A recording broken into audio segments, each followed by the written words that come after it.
തന്നെ വധിക്കാൻ ഇറാൻ പദ്ധതിയിട്ടാൽ കനത്ത മറുപടിക്ക് അമേരിക്ക ഇതിനകം തയ്യാറാണെന്ന് US പ്രസിഡന്റ് ഡൊണാൾഡ് ട്രംപ്. ഇറാനെതിരെ വൻ സൈനികാക്രമണം നടത്തുമെന്ന മുന്നറിയിപ്പാണ് ട്രംപ് നൽകിയിരിക്കുന്നത്. 1000 മിസൈലുകൾ ഇതിനകം ഇറാനെ ലക്ഷ്യമിട്ട് സജ്ജമാണ്. അതിന് പിന്നാലെ ആയിരക്കണക്കിന് മിസൈലുകൾ കൂടി പ്രയോഗിക്കുമെന്നും ട്രംപ് പറഞ്ഞു. സമൂഹമാധ്യമമായ ട്രൂത്ത് സോഷ്യലിലൂടെയാണ് ഇറാനെതിരായ ഭീഷണിക്കുറിപ്പ് ട്രംപ് പങ്കുവച്ചത്. ഇറാൻ തനിക്കെതിരെ വധശ്രമം നടത്തിയാൽ ശക്തമായ തിരിച്ചടി നൽകാൻ അമേരിക്കൻ സൈന്യത്തിന് നേരത്തെ തന്നെ നിർദ്ദേശം നൽകിയിട്ടുണ്ടെന്ന് ട്രംപ് അവകാശപ്പെട്ടു. ഈ നിർദ്ദേശം 1 വർഷത്തേക്ക് പ്രാബല്യത്തിലുണ്ടാകുമെന്നും അത് കഴിഞ്ഞ് കാലാവധി നീട്ടുമെന്നും അദ്ദേഹം അറിയിച്ചു. ഇറാന്റെ ഭാഗത്തു നിന്ന് നിരന്തരം ഭീഷണി ഉയർന്ന സാഹചര്യത്തിലാണ് ട്രംപിന്റെ ഭീഷണി. ഇറാന്റെ പരമോന്നത നേതാവ് ആയത്തുള്ള അലി ഖമേനിയുടെ ശവസംസ്കാര ചടങ്ങുകൾക്കിടെ ട്രംപിനെ വധിക്കണമെന്ന മുദ്രാവാക്യങ്ങൾ ഉയർന്നതായി അന്താരാഷ്ട്ര മാധ്യമങ്ങൾ റിപ്പോർട്ട് ചെയ്തിരുന്നു. ഇതിന് പിന്നാലെയാണ് ഭീഷണിക്കുറിപ്പുമായി ട്രംപ് രംഗത്തെത്തിയത്. അമേരിക്കയും ഇറാനും തമ്മിലുള്ള വെടിനിർത്തൽ കരാർ പിൻവലിച്ചതിന് പിന്നാലെ സംഘർഷം വീണ്ടും രൂക്ഷമായ സാഹചര്യത്തിൽ കൂടിയാണ് ട്രംപിന്റെ പ്രതികരണം. അതിനിടെ US-ഉം ഇറാനും തമ്മിലുള്ള സൈനിക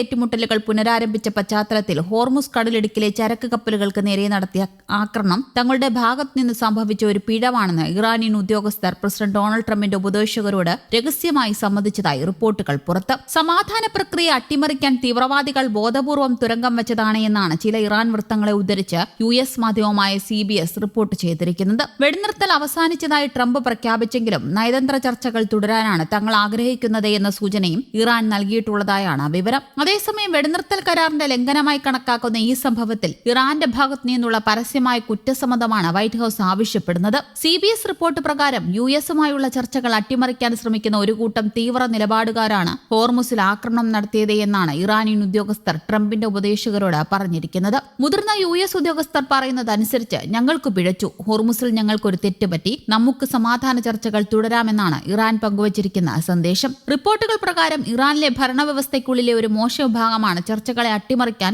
കപ്പലുകൾക്ക് നേരെ ആക്രമണം നടത്തിയത്. ആക്രമണങ്ങളെ സംബന്ധിച്ച 2 വ്യത്യസ്ത വാദങ്ങളിൽ ഒന്നായി ഈ വിശദീകരണം മാറിയിട്ടുണ്ട്. ഒമാൻ തീരത്തുകൂടിയുള്ള തെക്കൻ കപ്പൽ പാത ചരക്ക് ഗതാഗതത്തിനായി വ്യാപകമായി ഉപയോഗിക്കാൻ തുടങ്ങിയതോടെ ഹോർമുസ് കടലിടുക്കിനുമേലുള്ള തങ്ങളുടെ സ്വാധീനം കുറയുന്നുവെന്ന് തിരിച്ചറിഞ്ഞാണ് ഇറാൻ ഇത്തരത്തിൽ പ്രതികരിച്ചത് എന്നാണ് ട്രംപ് ഭരണകൂടം വിശ്വസിക്കുന്നത്.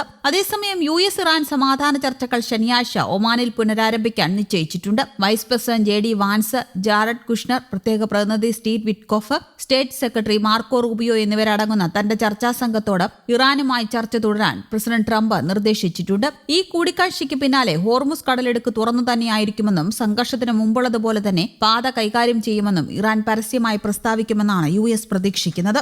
ഇറാൻ ഈ നിലപാട് സ്വീകരിക്കുന്നില്ലെങ്കിൽ ഈ ചർച്ച നടക്കുന്ന ദിവസം അവർക്കത്ര നല്ല ദിവസമായിരിക്കില്ല, ഒരു മുതിർന്ന US ഉദ്യോഗസ്ഥൻ മുന്നറിയിപ്പ് നൽകി. മറ്റൊരു ഉദ്യോഗസ്ഥൻ നിലവിലെ സാഹചര്യത്തെ കാത്തിരുന്ന് കാണേണ്ട നിമിഷമെന്നാണ് വിശേഷിപ്പിച്ചത്. ഇറാൻ ശത്രുതാപരമായ നടപടികൾ തുടരുകയാണെങ്കിൽ സൈനികവും സാമ്പത്തികവുമായ സമ്മർദ്ദം ചെലുത്താൻ അമേരിക്ക തയ്യാറാണെന്ന് US ഉദ്യോഗസ്ഥർ പറഞ്ഞു. ഒരു കരാറിലെത്താൻ പ്രസിഡന്റ് ട്രംപ് ചർച്ചകൾക്ക് സമയം നൽകിയിട്ടുണ്ടെന്നും എന്നാൽ അത് അനിശ്ചിതകാലത്തേക്ക് ഉണ്ടാകില്ലെന്നും അവർ വ്യക്തമാക്കി. ഭരണകൂടത്തിന്റെ അടിയന്തര ശ്രദ്ധ ഹോർമുസ് കടലിടുക്കിലൂടെയുള്ള കപ്പൽ ഗതാഗത സ്വാതന്ത്ര്യം ഉറപ്പാക്കുന്നതിലാണ്. അതിനുശേഷം മാത്രമേ കൂടുതൽ സങ്കീർണമായ വിഷയങ്ങളിലേക്ക് കടക്കുകയുള്ളൂവെന്നും US ഉദ്യോഗസ്ഥർ കൂട്ടിച്ചേർത്തു. News desk, Kerala Kaumudi.